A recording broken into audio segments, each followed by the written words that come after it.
Morning everybody, it's Matthew with Easy Removal. We're going to take you through a POV of our jobs this past weekend. Turned out pretty cool, so just stay tuned.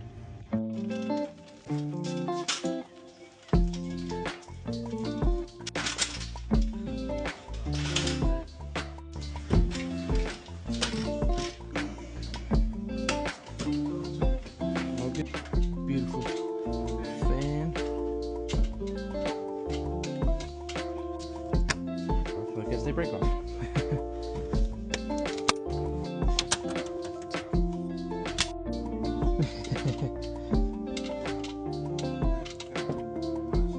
Okay. There we go. Yep. Perfect.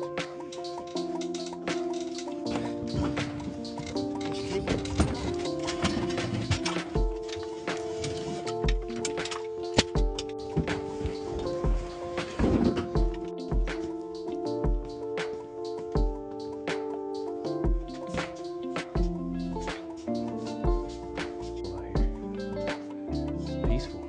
Yeah.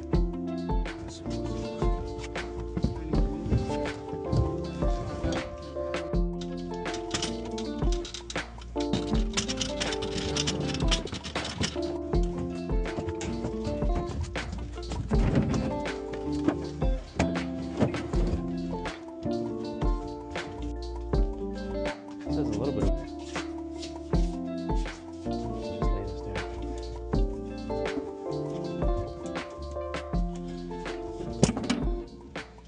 Oh, that's okay. I was gonna hit the house here. I didn't want to get it all wet and. My sister put a halt to me getting rid of it. So I kind of stacked it up for you. Don't worry about it. Well, around this time, the music actually cut off, and for some reason TikTok won't let you add more music without turning off the sound sync, which is kind of ridiculous if you ask me. But here what we're doing is we're just making sure that we clean off and blow off any dirt, debris, branches, leaves, anything like that from the patio. That way we can actually get a good pressure wash. This blower here is an electric blower, but man, this thing works like a champ. You can see there's a lot of stuff on here from just, you know, the leaves falling after winter time. Here I had a little problem with my pressure washer. Took a couple cranks. It hadn't been used in a while, so she was just dry started, and she's running great right here. I'm turning it on, turning off the choke, turning on the actual power, and we're mixing our sodium hypochlorite here. And we found a spider in there. I wanted to get that spider out of there before it died. We're going to be using some Dawn dish soap. That kind of just helps the sodium hypochlorite stick to any algae, mold, or anything like that, mildew on the siding and everything else. Now you'll want to make sure that you wash your plants down pretty good. Just rinse them down with water. The sodium hypochlorite will not affect your plants or your grass or anything like that as long as you follow this step correctly. You want to do a pre-rinse and then a post-rinse of fresh water to your plants and any kind of living agriculture that's around your property. That way that sodium hypochlorite doesn't kill anything around. We're going to be using a sort of like a siphon downstream injector here system because I forgot my X-Jet at home, and so what we're doing now is we're actually putting that solution on the siding and all over the house to make sure that we get everything nice and coated. Here we go again, putting some more solution around the house. What this does is that it just kills any kind of organic growth, you know, mold, mildew, algae, anything like that, anything that you don't want around your house. If you don't take care of your house like this, it can get a lot worse. This house actually wasn't too bad. It just hadn't been power washed, and by power wash I mean soft washed. You guys will see that I'm using a pressure washer for the job, which is what typically everybody else does too. However, you want to make sure that you're soft washing everything, which means that you're not using too much pressure. That way you don't mess up any kind of siding or anything like that. This nozzle, it's kind of like a reciprocating sort of orbital nozzle. I can't really think of the name right now, but man, this thing right here, it'll get spots cleaned that you won't even believe it. We even hit the gutters with this because the gutters had lichen growing on it. The 45 degree, 25 degree tips for the pressure washer just won't do the job, but this here, really took care of everything. Right now you can see we're just edging everything. That way we can go around with our surface cleaner right afterwards. Surface cleaner can't fit under these bars, under the fence or railing here, so we're just making sure that we get every square inch all edged up, get everything cleaned out really good before we actually hit it with the surface cleaner.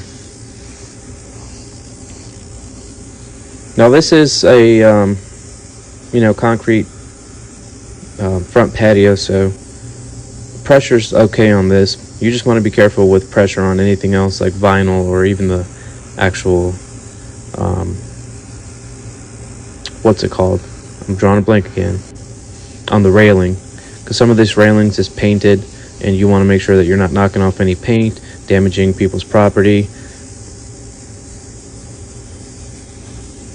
So here we go edging. This little nozzle tip does a really good job. You guys can see it'll just edge around and doesn't really leave those like lines such that your tips do. And here we are with the surface cleaner. You want to kind of overlap your passes, that way you're not leaving streaks or any dirty marks or anything like that. You also want to go slow, don't go too fast, because if you go too fast then you're going to leave striping on the ground that a lot of people say that you throw some extra sodium hypochlorite over it and it'll get rid of it. That is true on most occasions, but if you're going too fast you're going to just be leaving some concentrated dirt striping everywhere, and you just don't want that. It doesn't look really good for your property.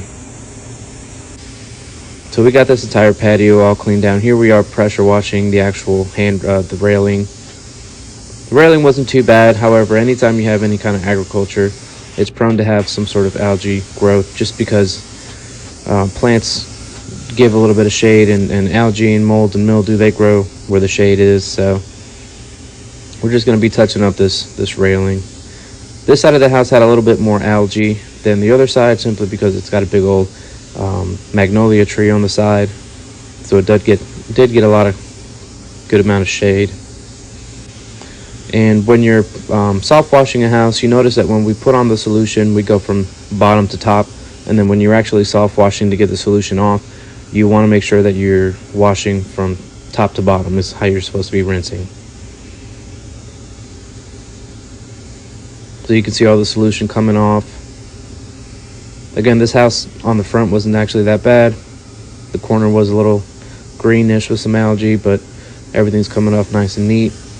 And before you guys start to say, you look like you're using a lot of pressure, I'm actually not using a lot of pressure. I turn my pressure washer's dial down a lot. However, the 45-degree nozzle tip is what I'm using. And I'm standing quite a bit away from the actual siding. I'm not actually standing too close to it. So you want to make sure that you're not too close to the siding or the house, because then that's when you start to get into striping, and you really don't want that. All right, so we're just rinsing off the patio here real quick. You can see that there's a lot of dirt and stuff that came off. And then we headed out to the back. This back deck was pretty big, and we just kind of did the exact same process. We just hit it with some sodium hypochlorite. We just kind of let it sit for a little bit, and then we went ahead with the surface cleaner. We did the floor, and we also did the railing with the 45-degree nozzle tip. We didn't get to record that because the glasses actually died at the time. And yep, we're just going to go through it. We actually finished up right here, hitting the corners. And here in a second, I'll look up. You guys can see exactly how it turned out. It actually turned out really good. Okay, we just left the house. We pressure washed and removed some junk. Got a big old fridge back there. And now we're headed off to one more job in Linden. And then after that, we're going home. So here we go up the mountain. The roads here are nice and paved up to a certain extent. Then it turns into kind of like a gravel road that actually gets really rough. We actually passed a guy that was riding on a motorcycle on this dirt road. I was kind of concerned, but we didn't actually get to record going up and interacting with the customer and getting all this junk removed. But here's a slight picture of it, and then it'll lead you into the end of the day. Today we did one pressure washing job, 2 junk removal jobs, and I am whooped. Whew. At least it was a great day. So, gotta thank the Lord, gotta thank you guys, first and foremost. And, let's just keep on the positivity. We're gonna be donating some stuff here soon, some books, some movies, a couple bicycles, and I can't do that without you guys. So just want to thank you guys for everything that you guys have done for me and help support me, and I'm able to give back to our community here in Winchester and local areas around us. So you guys stay tuned. Matthew with Easy Removal. I'll see you guys in the next one. Peace.